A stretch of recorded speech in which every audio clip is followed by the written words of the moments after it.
കോപ്പിറൈറ്റുമായിട്ട് ബന്ധപ്പെട്ട് ഒരുപാട് ചോദ്യങ്ങൾ വരും. അപ്പം ഞാൻ ആലോചിക്കുന്നത് എന്താ വെച്ചാൽ വളരെ സിമ്പിളായിട്ടുള്ള കാര്യമാണ് ഈ കോപ്പിറൈറ്റും പോലെയുള്ള കാര്യങ്ങൾ. അപ്പോൾ ഇപ്പോഴും പലർക്കും അതിനെക്കുറിച്ച് അറിയില്ല. കോപ്പിറൈറ്റ്, അതുപോലെ കമ്മ്യൂണിറ്റി ഗൈഡ്ലൈൻ സ്ട്രൈക്ക്, പിന്നെ റീയൂസ്ഡ് കണ്ടൻറ്റ്, ഇങ്ങനെയുള്ള പല കാര്യങ്ങളും. അപ്പോൾ നിങ്ങൾ ചെയ്യേണ്ടതെന്ന് വെച്ചാൽ നിങ്ങൾക്ക് ഇതുമായിട്ട് ബന്ധപ്പെട്ട സംശയങ്ങളുണ്ടെങ്കിൽ എന്ത് ചെയ്യുക, ഇന്ന് കമൻറ്റ് ബോക്സിൽ നിങ്ങൾ ചോദിക്കുക എന്തൊക്കെയാണ് ഡൗട്ട്സ്, അതൊക്കെ വെച്ചിട്ട് നമുക്കൊരു വീഡിയോ ചെയ്യാം. അതുപോലെ തന്നെ മറ്റൊരു കാര്യം കൂടി, നിങ്ങൾ സാധാരണ കാണുന്ന ബാക്ക്ഗ്രൗണ്ട് അല്ല ഇന്നിപ്പോൾ എൻ്റെ ബാക്കിൽ കാണുന്നത്.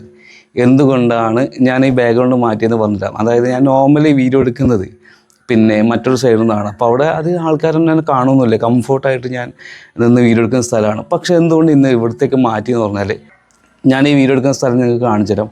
റോഡിലൂടെ പോകുന്ന സകല ആൾക്കാർ എന്നെ കാണും. നമ്മൾക്ക് ഒരു ഫിയർ ഉണ്ടാവുമല്ലോ, നമ്മളെങ്ങനെ മുമ്പിൽ നിൽക്കും, നമ്മളെങ്ങനെ സംസാരിക്കും. ആ ഫിയർ നമ്മൾ കളയണമെന്നുണ്ടെങ്കിൽ നമുക്ക് ഒറ്റ വഴിയിട്ടും അതിൽ നേടുക എന്നുള്ളത്. അപ്പോൾ ആ ഒരു സംഭവം നിങ്ങൾക്ക് കാണിച്ചു തരാൻ വേണ്ടിയിട്ടാണ് ഞാൻ ഇന്ന് ഇങ്ങനെ വീഡിയോ എടുത്തത്. ഞാൻ പിന്നെ വീഡിയോ എടുക്കുന്ന സ്ഥലത്തിൻ്റെ സറൗണ്ടിങ്സ് ഞാൻ നിങ്ങൾക്ക് ഇപ്പോൾ കാണിച്ചു തരാം. ഇതാണല്ലോ ഞാൻ വീഡിയോ എടുത്ത സ്ഥലം, അതായത് ചുറ്റിലും വീടാണ്. ഞാൻ വീഡിയോ എടുക്കുന്നതിൻ്റെ ബാക്ക് സൈഡാണിത്. ഇവിടെ റോഡുണ്ട്, അപ്പുറത്തെ വീടുകളുണ്ട്, എല്ലാവരും കാണും. ഒരാൾ എന്നെ കാണാതെ പോകില്ല. അങ്ങനത്തെ ഒരു സ്ഥലത്തു നിന്നാണ് ഞാൻ വീഡിയോ എടുത്തത്.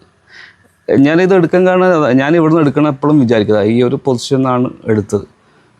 അപ്പോൾ ഞാൻ എപ്പോഴും വിചാരിക്കും ഇവിടുന്ന് വീഡിയോ എടുക്കണം. പക്ഷേ എന്താ വെച്ചാൽ എൻ്റെ ഒരു കംഫോർട്ട് സോൺ ആരും കാണാത്ത അപ്പുറത്തെ സൈഡാണ്. അപ്പോൾ അതങ്ങനെ ബ്രേക്ക് ചെയ്തിട്ട് നിങ്ങൾക്കും കൂടി കാണിച്ചു തരാമെന്ന് വിചാരിച്ചു.